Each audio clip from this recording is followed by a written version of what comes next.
ఈ శల్మ ఎక్కడి నుంచి వచ్చాను ఎక్కడికి చూసుకుంటున్నా జ్ఞాపకం చెప్పారే అని ఎమ్మడి తాగుతాడు ఇది తాగుతూ బాగా ఒక రోజుల్లో ఉంటాడు ఇది తాగుతారు 2 రోజులు ఉండొచ్చు అని ఎమ్మడే 2 చేపలని శరీరాదేమో చాలా వేసినాడా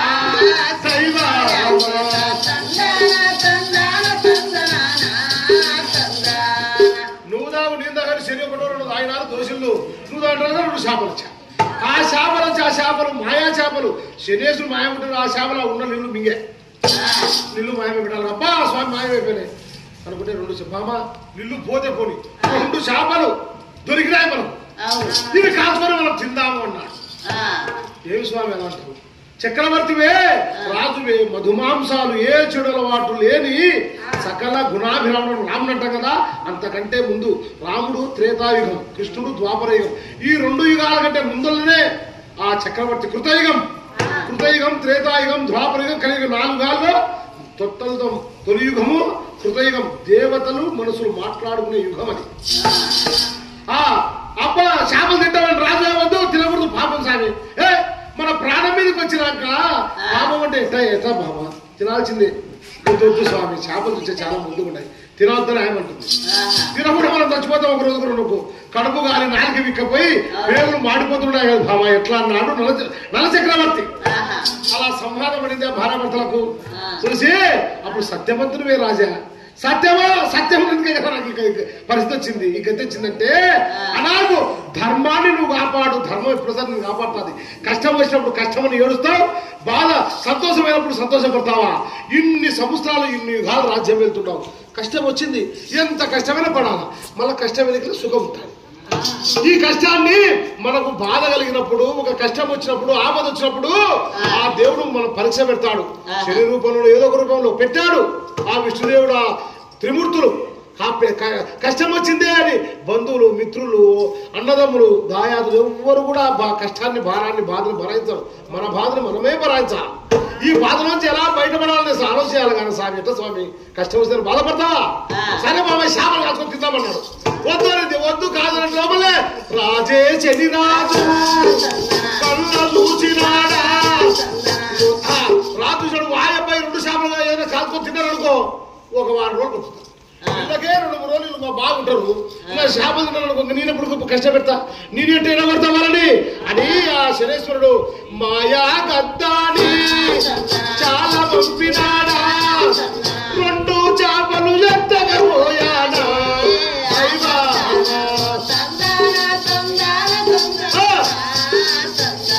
అయ్యా 2 చేపలని గద్ద చెత్తుకుంటా ఎత్తుకొని పోయినాక చూసే అయ్యా స్వామి ఏం భావ వద్దంటే ఆ చేపలు కూడా బాయమే మనకు రుణం లేదు స్వామి రుణానుబంధం ఉంటే ఆ శివుడు ఏదో ఒక విధంగా శివునాకలేదు శివకుంటుంది హరినాకలేదు ఆకైనా అల్లాడదంటారు కాబట్టి ఆ శివుడు ఆజ్ఞ ఆ పక్షులు గద్ద తినాలని ఆ చేపలు మనకు లేదు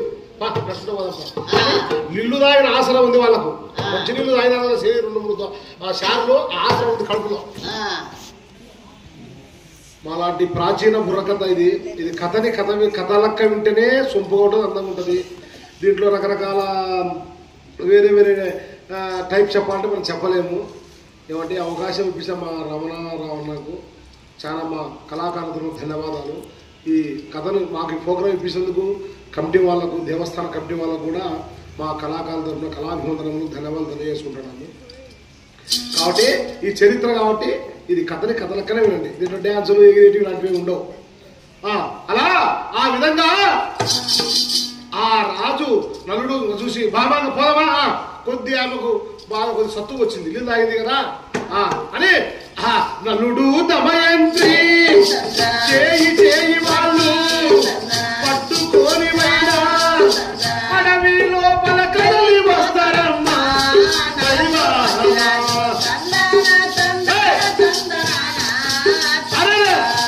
అలా నడుచుకుంటూ స్వామి అల్లే ఉందంటే పోదయ్యా పల్లెనా ఉంది బాబు అంటాడు ఏది శనేశ్వరుడు దావ తప్పిస్తున్నాడు కదా ఆ పల్లె దగ్గర విషయాలుగా దావ పక్కన తప్పిస్తాడు ఆ దావ కూడా పోతా ఈ దావ మాయం చేస్తాడు ఈ దావ సృష్టిస్తాడు అందుకని పల్లెలు పట్టణాలు ఏమి కూడా వాళ్ళకి కనపరావు మనుషులు కనపరారు పక్షులు జంతువులు చెట్లు పుట్టలు కొండలు అడవి లోపలే వస్తా ఉన్నారు అలా వస్తా ఉంటే రాజు చూసినాడు వాళ్ళకు దారిలో ఒక కాళిగ వృక్షము కనబడింది. మనం ఏమంటాం కానిగ చెట్టు అంటాం.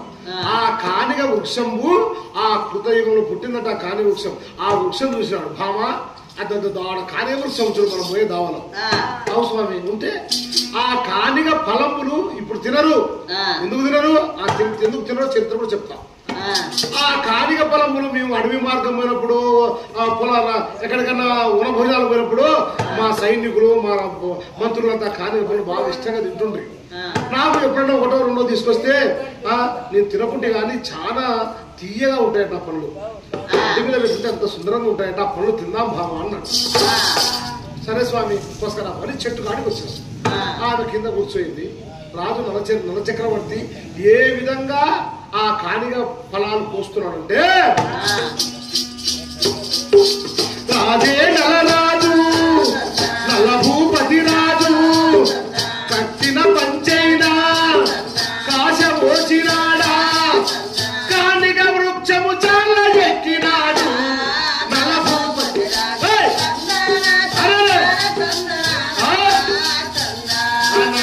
రాజే నలరాజు పండు వైతేనా చాలా దోచినాడు రాజు ఏమో కిందకి వచ్చానా దైవా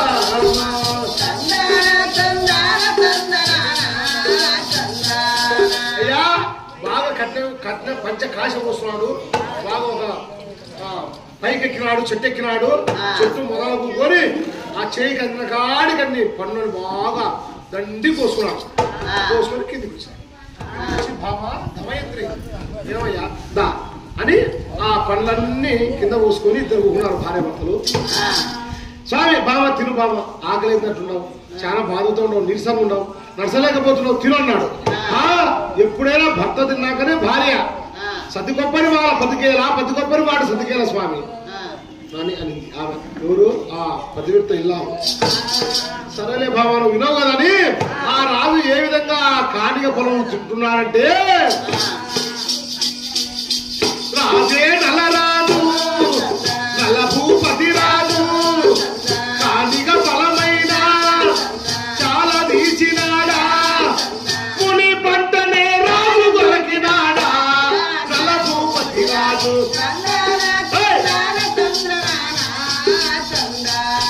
అయ్యా ముని పంట పెట్టుకున్నాడు. పండు తీసుకున్నాడు ఒక ఫలము కానిగ ఫలము. ముని పంట పెట్టుకుంటే నోట్లో పెట్టుకున్నాడు. ముని పంటలో కొరికినాడు ఎంతో ఇష్టంతో. ఈ సమూసేదైనా చాలా కలిగినాడా కిందికి ఏమో రావు మూసినాడా నలభూపతి రాజు.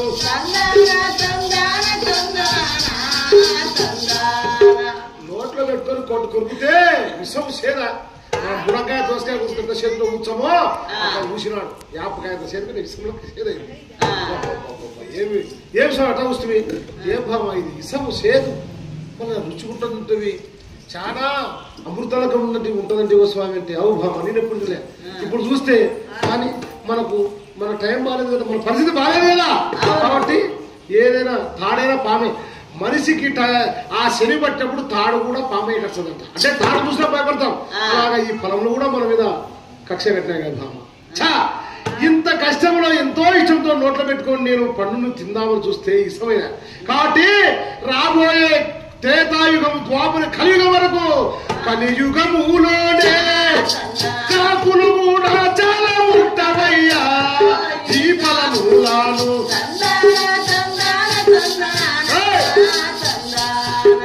ఈ కానిగ ఫలమును నేను పుట్టిన నలచక్రవర్తిని నాకు చేతు విషయం ఎప్పుడైనాయో రాబోయే ఏ యుగంలోనైనా కలియుగం వరకు ఏ యుగంలో కాకి కూడా ముట్టవుతాయి ఫలాలని చెప్పాను. అందుకనే కానిగ చెట్టుకు ఎన్నో ఫలాలు చేయకూడదు కాబట్టి అవన్నీ వృధానే. ఆ రాజు శాపం వలన ఆ నలచక్రవర్తి శాపం వలన కానిగ వృక్షం ఫలం లేకుండా ప్రజలకు ఉపయోగం లేకుండా పోయింది. అలా ఉండగా ఆ పనులన్నీ అన్ని కూర్చున్నారు. మళ్ళా భారతలు యథావిధిగా నడుచుకుంటూ వస్తా ఉన్నారు. వస్తా ఉంటే అబ్బా ఎట్టబ్బా ఏ విధంగా ఎన్ని బాధలు పెట్టిన ఫలాన్ని ఎంతో మధురంగా ఎంతో తీయగా ఉండే కానిగ ఫలాన్ని కూడా చేతు చేస్తేనే ఎవరు శనిరాజు అనుకుంటున్నాడు. అవి కూడా ఇటువంటి పోతా ఉంటారు. వీళ్ళు బాధ అనరు కష్టపడరు ఏర్సరు తిట్టరు. ఎట్ట వీళ్ళని ఎట్టని బాధ పెట్టాలా ఎట్టని భయపెట్టాలా అంటే సత్యవంతుడు ఆ రాజు ఎంత సత్యాన్ని ధర్మాన్ని నమ్ముకున్నాడు, ఎన్ని బాధైనా పడతాడు. కాబట్టి ఆ రాజు ఆ నల చక్రవర్తి అలా విధంగా నడుచుకుంటూ వస్తా ఉంటాడు. భార్యాభర్తలు వాళ్ళు వస్తా ఉంటే సినిరాజు చూసాడట కాదని ఆ రాజు ముందర వాళ్ళు పోయేటప్పుడు పక్కన పొదలు చెట్లు ఆ చిన్న చిన్న వృక్షం ఉంటాయి కదా, వాళ్ళకి అందుబాటులో వాళ్ళకి కనపడే విధంగా 2 పిట్టలని చాలా విడచినాడా రాజు అయినా శనిరాజువైనా. శనేశ్వరుడు ఏం చేశాడంటే 2 పక్షులని 2 పిట్టలని అడవి పిట్టలు వాళ్ళ ముందర కనపడేటట్టు వాళ్ళకి అందుబాటులో వాళ్ళు చూసినాడు. అవి ఆ పక్క ఎగురుతాయి, ఈ చెట్టు ఎగురుతాయి, ఆ పుట్ట ఎగురుతాయి, ఉంటావు 2 పక్షులు. చూసినాడు రాజు భామ, మనము 2 దినములు కావస్తుంది అంటే 2 రోజులు అవుతుంది భామ, మనం నీళ్లు తాగిన ఏదో సారం దొరికినాయి, ఆకలి అయితే అవుతుంది విపరీతంగా, మనం ఏదైనా తినండి మనము ముందుకు అడుగు వెళ్ళిన పరిస్థితి వచ్చింది మనం. కాబట్టి ఆ పక్షులు చూడు మనకు అందుబాటులో వస్తున్నాయి పోతున్నాయి. ఎట్టన్నా కానీ ఆ పక్షులను పట్టుకుంటా భామ అన్నాడు. అంటే సర్లే సార్ పట్టుకో అన్నాడు. అప్పుడు ఆ రాజు రాజే నలరాజు భూపతి రాజు పక్షులనేమో పట్టబోయినాడా ఆ రాజు.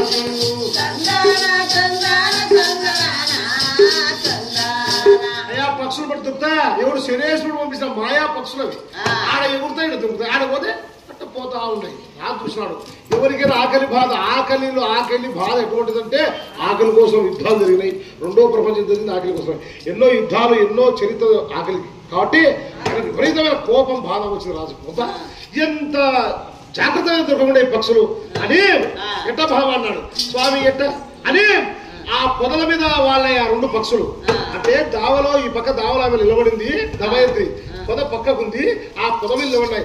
రాజు ఏం చేశాడు, మెల్లిగా రాజు వైతేనా పొదల మాటుకు రాజు వైనాడా దైవామా.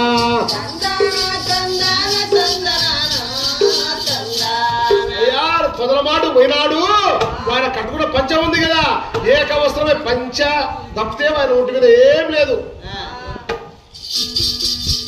అప్పుడు ఏం చేసినాడు రాజు, ఆ పంచమైతేనా పక్షుల మీదైనా చాలా వేసినాడు. అయా పక్షుల మీద పంచ కప్పినాడు. పొదల మాటుకున్నాడు, భార్య ఉత్తర పక్క ఉంది, ఆయన చాటుకు అవుతుంటే పంచ తీసి కప్పినాడు పట్టవచ్చు. అప్పుడు రాజు ఏ పరిస్థితిలో ఉన్నాడు, పుట్టిన పిల్లవాడు ఎలా ఉంటాడో అట్లా ఏమి వస్త్రం లేకుండా ఉన్నాడు ఆ రాజు. చూసినాడు ఆ రాజుకి ఎక్కడ తెచ్చిందో, ఎక్కడి చక్రవర్తి ఎక్కడ కృతయుగంలో దేవారథి దేవతలు కూడా అంత సత్యవంతుని ఏమి అనలేని రాజులు, చక్రవర్తులు, సామంతరాజులు, దేవతలు, ఋషులు, మునులు నల చక్రవర్తిని. కానీ పరిస్థితి బాగా తారుమారైతే రాజు బిసబిత్తలు ఉన్నాడు, ఏం లేదు, ఒంటి మీద ఏక వస్త్రం కూడా లేదు, ఆ ఉన్న పంచలు కూడా పక్షులు కప్పినాడు. అప్పుడు ఆ శనిరాజు పక్షులు అయితేనా పంచాదీసుగా గగన మీది నా చాలా పోతాయమ్మా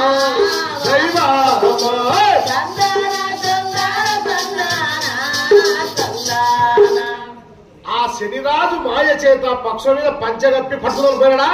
ఇప్పుడు పంచగప్పినాడు పంచ ఎత్తుకొని పక్షులు పోయినాయి.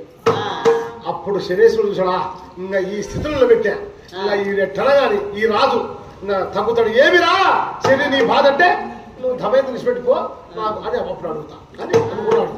అప్పుడు రాజు చూసినాడు, మౌనంగా ఉన్నాడు ఆ చెట్టు చాటున రాజు. ఏం చేస్తాడు, కదలలేడు, బయటికి రాడు. అప్పుడు భార్య చూసింది, స్వామి నల చక్రవర్తి ఎక్కడ పోతుంది భయ్యా, ఏమి ఆడావు పక్షులు పడుకొచ్చాటివే ఈ పొదల చాటున బాబా, మళ్ళీ రా నువ్వు వస్తావు రావాలి ఏమయ్యా, నేను నా పంచ పక్షులు తీసుకునే భామ, నేను ఏ వస్త్రం లేకుండా దిగంబరంగా ఉన్నా అన్నాడు. సరే స్వామి వస్తానన్నాడు. వద్దు రావద్దు. ఏ స్వామి భార్య భర్తలు తప్పేముంది అనింది ఆ దమయంతి. రామాలా కాదు, ఎప్పటికైనా జ్ఞాపకం పెట్టుకో, గుర్తు పెట్టుకో భామా, కన్న తల్లికైనా కనుమరుగుండాలన్నారు పెద్దలు. భార్య భర్తలు అయితే నేను ఏ వస్త్రం లేకుండా ఉన్నాను. రావద్దు భామ, నాకు ఏదైనా కూడా ఒక మనిషికి ఈ మానవే కదా ప్రాణము, ఇది కూడా నాకు పోతుందేమో, ఈ అడవి కాబట్టి ఎవరు లేరు కాబట్టి రావాలి భామ అన్నాడు. ఏమి స్వామి, కన్న తల్లి ఎవరైనా కానీ కన్న తల్లి కూడా అంటే ఇప్పుడు కన్న తల్లి పిల్లలకు పాలిచ్చాలి, పెద్ద అయినా కూడా ఏలేదు కదా. అలాగా దేనికైనా కూడా కనుమరుకుండాలన్నారు పెద్దలు కాబట్టి నేను రాను. మళ్ళీ ఎట్లా స్వామి, మళ్ళీ ఎట్లా చేద్దాం, ఏమన్నా నేనేం చేయాలి, నాకు ఈ పరిస్థితుల్లో ఏ విధమైన ఆలోచన లేదు, నా స్థితి నా పరిస్థితి ఈ స్థితికి వచ్చింది.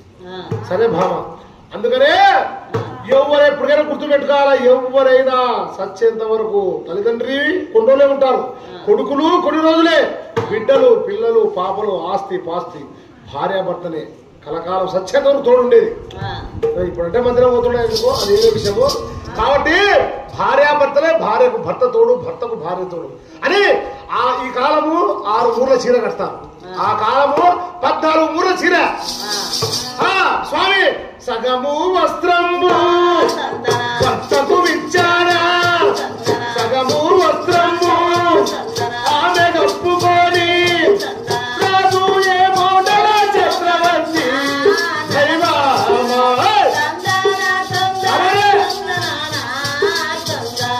సగము వస్త్రం చింపి ఆ సగం వస్త్రం ఏమో పెట్టుకొని సగం వస్త్రం భర్తకి ఇచ్చింది. అప్పుడు ఆ వస్త్రం చుట్టుకున్నాడు. ఏం భామ, ఆడిదాన్ని చీర కట్టుకోమంటే అవు స్వామి తప్పదు, మన ఇద్దరికి భార్యాభర్తలకు తప్పేముంది స్వామి అంటే సరే భామ అని ఇద్దరు ఒక చీరనే ఇద్దరు చుట్టుకున్నారు. ఇంకా అప్పుడు అడవి లోపల వస్తా ఉన్నాడు. అప్పుడు రాజుకు మనసులో ఏదో బాధ, ఏదో వెలితి, ఏమి నాకు ఈ పరిస్థితి వచ్చా, ఎందుకు ఇంత నేను గడియ గంట గంటకు నేను అవస్థలు పడుతూనే ఉన్నా అంటే ఎంత సర్లే ఈడికేలా కష్టం అనుకుంటే అంతకు మించి కష్టం వస్తుంది. ఏ నీళ్లు దొరకాయి అనుకుంటే అన్నం దొరకదు, అన్నం దొరికి లోపలే మాయమైపోతుంది, ఫలం తిండికి లేదు, పండు తిండికి లేదు, నీళ్లు లేవు, ఏమి నాకు ఈ కష్టం అని రాజుకు మధ్యలో పడి వస్తా ఉంటారు భార్యాభర్తలు.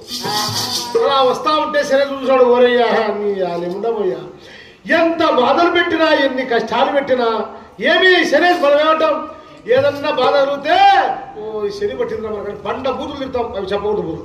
కానీ రాజు ఒక్క మాట కూడా లే, ఎన్ని బాధలు పెట్టి భరాయిస్తా నేను, ధర్మాన్ని నమ్ముకున్నాడు రాజు నల్లచక్రవర్తి అని. అప్పుడు రాజు ఏం చేసి పోతా ఉన్నాడు, ఇంకా ఇట్లా కాదనుకొని వీళ్ళిద్దరి భార్యాభర్తలు ఇడగొడితే గాని ఈ రాజు నేను ఏదో ఒకటి చేయలేదు అని. అప్పుడు ఏం చేసినాడు ఆ శనిరాజు, రాజే శనిరాజు రాజు అయితేనా బ్రహ్మని వేషము చాలా వేసినాడా, వాళ్ళకేమో ఎదురు వస్తాడమ్మా తలపతి రాజు.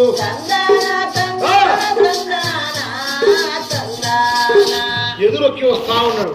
అప్పుడు నవచక్ర భామ ఎవరో ఒక మనిషి కనపడుతున్నాడు, ఓ బ్రాహ్మణుడు వస్తున్నాడే, చూద్దాం ఏదో ఏం పల్లె పట్నం ఉందో ఏదన్నా మనకు ఆశ దొరికితే అడుగుదాం అంటే సర్లే స్వామి అని ఎదురు వచ్చినాడు.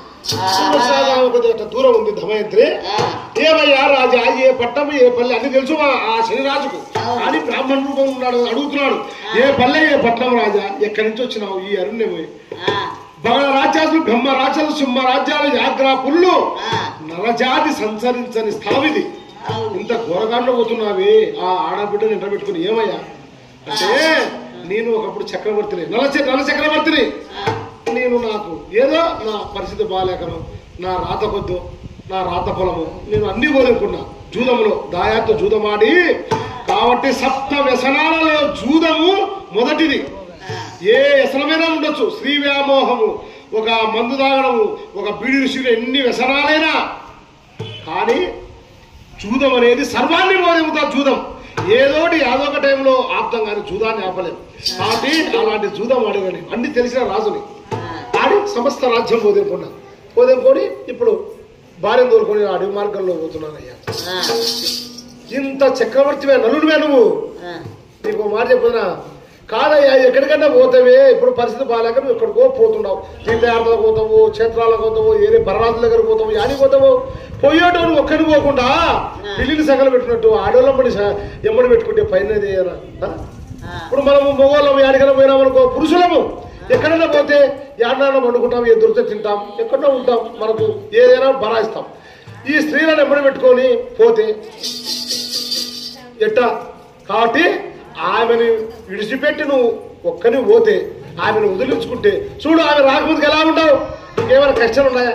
ఆమె పెళ్లి చేసుకోకున్నప్పుడు నువ్వు బ్రహ్మకంకణం కట్టుకొని బ్రహ్మచారిగా రాజ్యం వెళ్తున్నప్పుడు నీకు ఎన్ని భోగాలు, నరులంటే దేవలోకము, గంధర్వలోకము, ఋషులు, మునులు, రాజులు, చక్రవర్తులు అందరూ అభిమానించడం, ప్రేమించండి.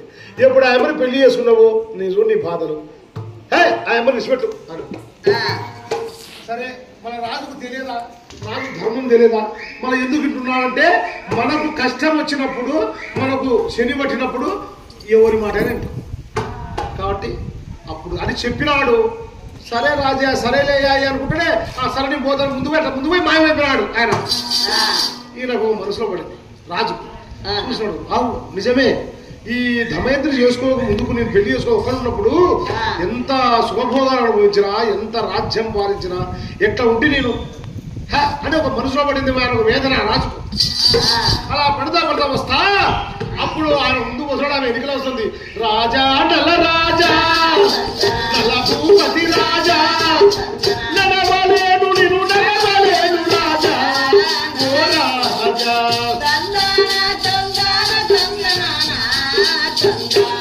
యా కంటికి నిద్ర వస్తుంది, నాకు తెలియకుండానే నేను నా స్పృహ లేకుండా నేను నిద్రపోతుంటున్నాయా, నేను నడసలేదు, నేను పడుకుంటా స్వామి అని అట్టనే ఆ నడి దావ కూర్చొని ఎక్కడప్పుడు పోదాం, యాదవ దాపట్టుకుని పోతే పనిలో పట్టణమో ఏదో వస్తే ఆడ ఏదో ఇంత మనం ఎవరో అడుక్కొని ఉండొచ్చు, ఏమన్నా పంచన ఉండొచ్చు, ఇంత ఏదో ఒకటి చేసుకొని ఇంత తిండి నీళ్ళు దొరుకుతాయి భామ అంటే, లేదు స్వామి నేను ఒక గంట సేపు ఒక గడి అయినా నిద్రించది నడసలేను స్వామి. ఏం చేస్తామని సర్లే భామ అని ఆ తొడ మీద పడుకోయింది. ఆమె తల పెట్టుకొని తొడ మీద పడుకోయింది. అప్పుడు రాజుకు ఆలోచన పడింది, ఎన్ని రోజులు నేను ఈ నా భార్యను కష్టపెడుతూ నా ముందుకు పోతే నా జీవితం ఎలా ఉంటుందో, ఇంత స్థితికి దిగజారునా, ఇంకా ఏమిట స్థితికి దిగజారుతానో, ఎన్ని శాపాలు వచ్చాయి, ఎన్ని పాపాలు వచ్చాయి, ఏం చేస్తానో నాకు నా భార్యను ఎట్లా పెట్టుకోపోవడం తగదు. అప్పుడు పోమంటే పోకపోయా వచ్చి నాకు అన్ని కష్టాలు పెట్టి, ఆకలి అంటది, దప్పి అంటది, అన్నం అంటది, కాళ్ళు వస్తాయి, చేతులు వస్తాయి, ఏం చేయాలి నేను? నేనే బాధలుంటా, ఒకరి బాధలు ఎలా తీర్చు, నేనేమన్నా అని ఆయన రాజు అనుకుని ఎంతో మధురపడుతున్నాడు, వేదపడుతున్నాడు. సరే అంటుంది కానీ విడిచిపెట్టి పోవాలని నిర్ణయానికి వచ్చినాడు రాజు. ఎవరిని? భార్యను దమయంత్రిని ఈ ఘోరకారణ్యములో, ఈ మానవులు సంచరించని అడవిలో, పులులు, సింహాలు, బగలరాక్షసులు, బ్రహ్మరాశులు ఉండే స్థలంలో ఆ భార్యని వదిలిపెట్టి ఏ విధంగా పోతున్నాడు చక్రవర్తి. అప్పుడు ఆ నలుడు అని చిన్నగా భార్యని ఆకు ఆ ఆకులు కొద్దిగా రమ్మలు దించుకొని ఆమె నెత్తికి కొద్దిగా మెత్త పెట్టాడు ఆకులు అడిలో. ఎందుకంటే రాళ్ళు రప్పలు అన్నీ ఉన్నాయి కదా, ఎట్లా ఉంటుందని ఆ నెత్తి కింద ఆమెకు తల నిండుగా కింద ఆకులు తీసుకొచ్చి పెట్టారు. చిన్నగా తొడ పక్కన పెట్టుకున్నాడు. పెట్టుకొని రాజే నలరాజు ఏ విధంగా ఏడుస్తున్నాడు భార్య విడిచిపెట్టి పోలేక.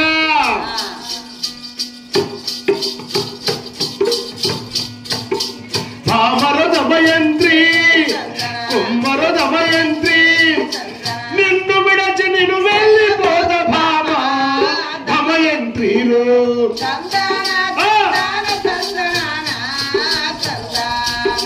నన్ను విడచైనా ఎట్లా ఉంటవేమే, ఎట్లా పోతవేమే, నిన్ను విడచి వెళ్ళిపోద భామ దమయంత్రిలో.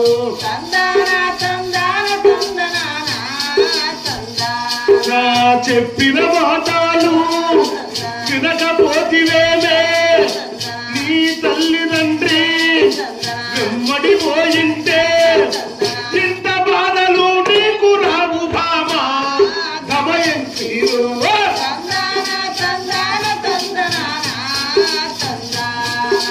రాజే నలరాజు నల భూపతి రాజు వెనక ముందుకు చాలా పోతాడమ్మా నల భూపతి రాజు. నా 10 అడుగులు నా ముందుకెళ్తాడమ్మా, 5 అడుగులు వెనక్కి వస్తాడమ్మా. భార్యను విడలేక విడచిపోలేక గోడు నా దుఃఖపోతాడమ్మా నల భూపతి రాజు.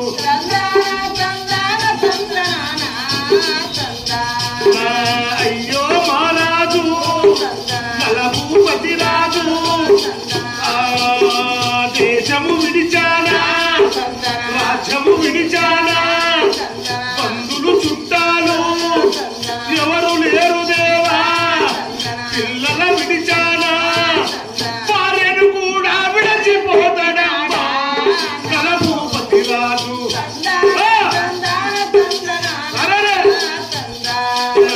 రాజు దుఃఖము చెప్పరాదు దేవా అయ్యో ఓ బాబా అనేకంగా దుఃఖపోతున్నాడు.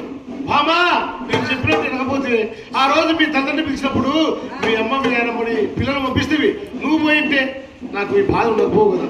ఇప్పుడు ఈ అరుణలక్ష్మి పోతే ఏ బ్రహ్మరాక్షసులు వస్తాయో ఏ పులులు సింహాలు ఏ మృగాలు వచ్చి నిన్ను తీసుకపోతాయి అని అనేకంగా దుఃఖపోతున్నాడు రాజు. దుఃఖపోతా పోతా పోతున్నాడు ఏమంటున్నాడు మళ్ళా అబ్బా నిన్ను విడచైనా పోలేను బాబా లై బాబ మన వెళ్ళిపోదయ్యో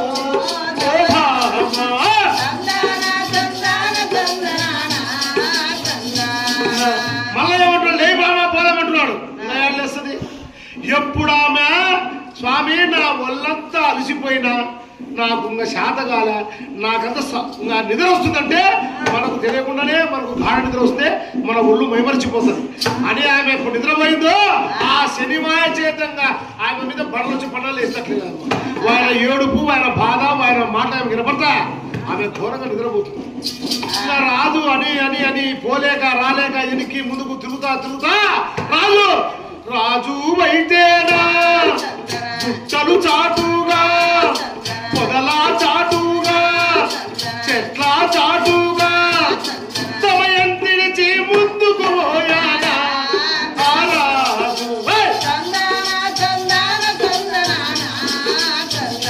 నా ఒక్కో మైలైనా రాజు నడచినాడు రెండో మైలైనా రాజు నడచినాడు భార్యని విడచి దూరం పోయాడా నలభూపతి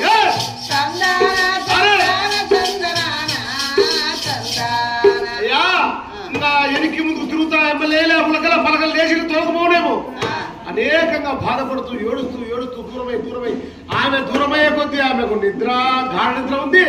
రాజుకు ఆ శనిమాయ చేత భార్యని పిల్లల్ని పూర్తిగా చేసేస్తాడు. ఆయన పోయిన రాజు వేగం పట్టాడు ఇంకా పోతా ఉన్నాడు. అలా పోతా ఆ రాజు కదా ఎక్కడి నుంచి ఆ చాలా వికారం లేకొచ్చినాడు. ఇంకా మనుషులు ఎవరు అక్కడ ఏముండవు.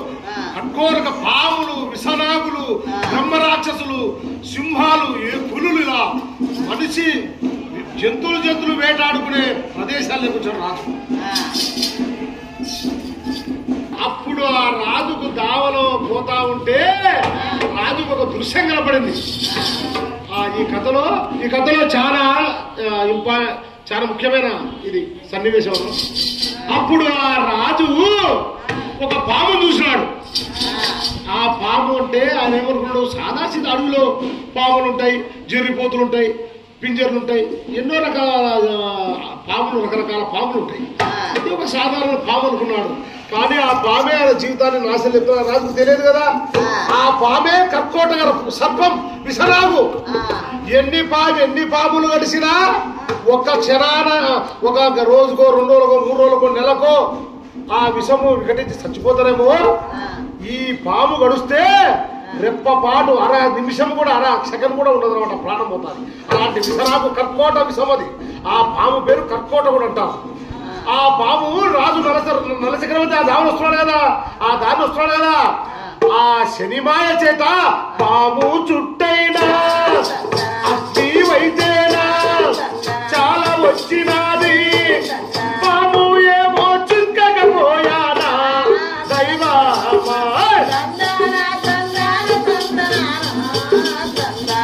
అయ్యా రాజు దావలు పోతున్నాడు కదా, ఆయనకు ఏమైనా మళ్ళీ పోతా ఉంటే చుట్టూ అగ్ని, భయంకరమైన అగ్ని, అడవి కాలుకుండా వస్తుంది.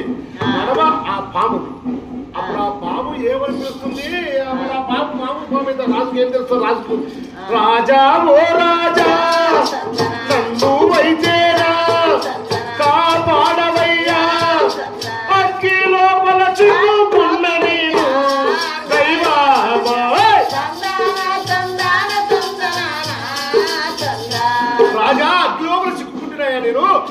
కాపాడమని అడుగుతుంది ఆ సర్పం కర్కోటకుడు. అప్పుడు రాజు చూసినాడు, ఆగినాడు, పిలిపిన్నాడు కదా ఆగినాడు. అయ్యో, మనుషులకు ఆపదొచ్చనే కాపాడేటోడు, ఇంకా జంతువుల పక్షులు అవంటే ఇంకా ప్రేమ ఉంటది కదా. అయ్యా పాము అది కూడా ఒక మనిషి ప్రాణే కదా, ఒక ప్రాణం ఉన్నది. ఎలా ఆయన కాపాడండి అన్నాడు. జాలి పడ్డాడు కానీ మళ్ళా ఎప్పుడే నేను కాపాడన్నాడు. ఏం స్వామి, శిశనాగుడు పాముని కాపాడు కాటేస్తావు. పాము అది ఎందుకంటే పెద్దలు ఏమన్నారు, పాముకు పాలు పోసి పెంచితే ఎన్నటికైనా కాటేస్తుంది. కాబట్టి నేను పాము నిన్ను కాపాడను, ఏ జంతువునైనా కాపాడుతాను, నిన్ను కాపాడను. ఏమి స్వామి ఎలా అంటావు, నేను కూడా ఒక ప్రాణినే కదా. కర్సల్లేయ్యా, నిన్ను కాటు వేరు, కాపాడినోడిని నిన్ను చంపుతానా? ఇది ఈ కృతయుగంలో ధర్మయుగంలో కూడా ఇలా మాట్లాడుతున్నావే అట్లా కాటేవా? ఏ దో నువ్వు నన్ను కాపాడు, నీ దావన నువ్వు, నా దావన నువ్వు అని.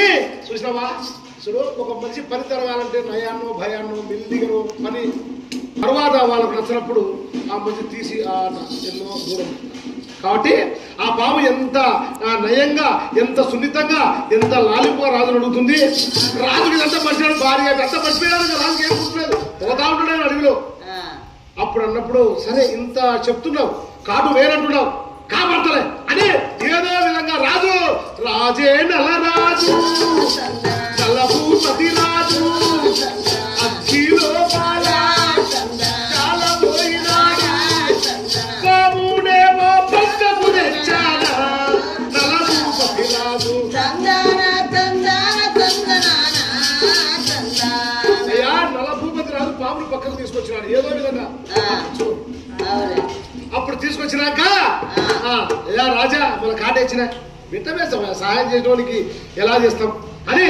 సరే ఆయన నిన్ను కాపాడమని నువ్వు కాపాడినా, నా సారా నేను పోతా, నీ దారా నువ్వు అంటుంది. సరే పో రాజా అంటుంది పాము. అట్ట పోను, అలా ఎలా పోను సర్పమా, నేను పోను, నేను ముందు వెనక నువ్వు వెనక కాటేచ్చే. అవును రాజా, బాగా తెలివి బాగుంది ఈ విషయంలో మాత్రం రాజా నీకు. సరే అని అందరూ విడిచిపెట్టేసావు కానీ ఈయన మాత్రం బాగా ఆలోచన చేస్తున్నావే. రాజ్యం పోయా, దేశం పోయా, పిల్లలు పోయా, పిల్లలు పోయా, అందరూ పోయా. అప్పుడు ఆలోచన చేయలే, ఇప్పుడు ఆలోచన చేస్తాడా? సరేలే నేనే ముందు పోతుంది. పాము పడిగా ఇట్లా ముందుకు ఎనికి తిప్పింది. ఇంకా సరే ఎనికి తిప్పింది పోతుంది అనుకున్నాడు రాజు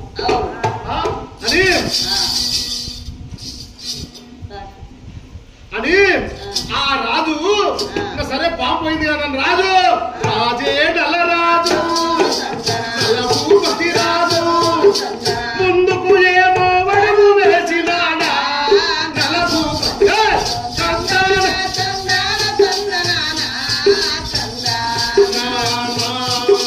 సర్పము అయితేనా కర్కోటకుడైనా విశానాగుడైనా ఎనికి తిరిగానా ఎడమ కాలు మిగ కాడు వేసినాడా ఆ కర్కోటకుడ